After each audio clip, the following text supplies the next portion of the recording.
আপনি এই যে প্রশান্তিময় রমাদান নিয়ে কথা বলছিলেন, এখানে আমাদের দর্শকদের জন্য আপনি কি বলবেন যে এই রমজান মাসের অতিরিক্ত আমলগুলো কি কি?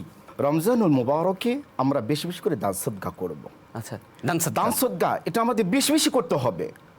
আমরা বাকি 11টি মাসে আমরা কতটুকু দান সদকা করেছি সেটার দিকে আমাদের লক্ষ্য রাখা যাবে না। আচ্ছা। কিন্তু রমজান মাসে এত পরিমাণ দান করতে হবে যেটা আপনাকে অনেক পরিমাণ দান করতে হবে। আপনার কাছে আমি আসবো, আপনার কাছে আসবো। আল্লাহ কিন্তু কোরআনে বলেছেন ইয়ামহাকুল্লাহুর রিবা ওয়া ইউরবিস সাদাকাত, মানে ওই দানকে প্রশস্ত করেছেন আর সুদকে তিনি নিয়ন্ত্রিত করেছেন।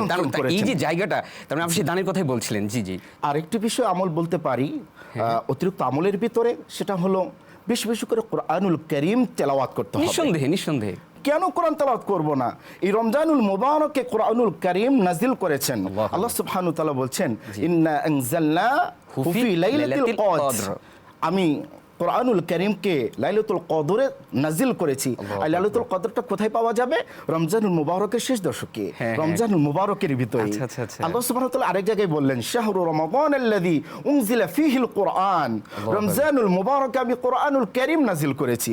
এইজন্য দর্শকদের উদ্দেশ্যে আমি বলতে চাই, রমজানুল মুবারকে আমাদের বেশি বেশি করে কোরআনুল কারীম তেলাওয়াত করতে হবে। আরেকটা হচ্ছে বেশি বেশি করে ইস্তিগফার করতে হবে, আল্লাহ সুবহানাহু ওয়া তাআলার কাছে ক্ষমা চাইতে হবে বেশি বেশি করে।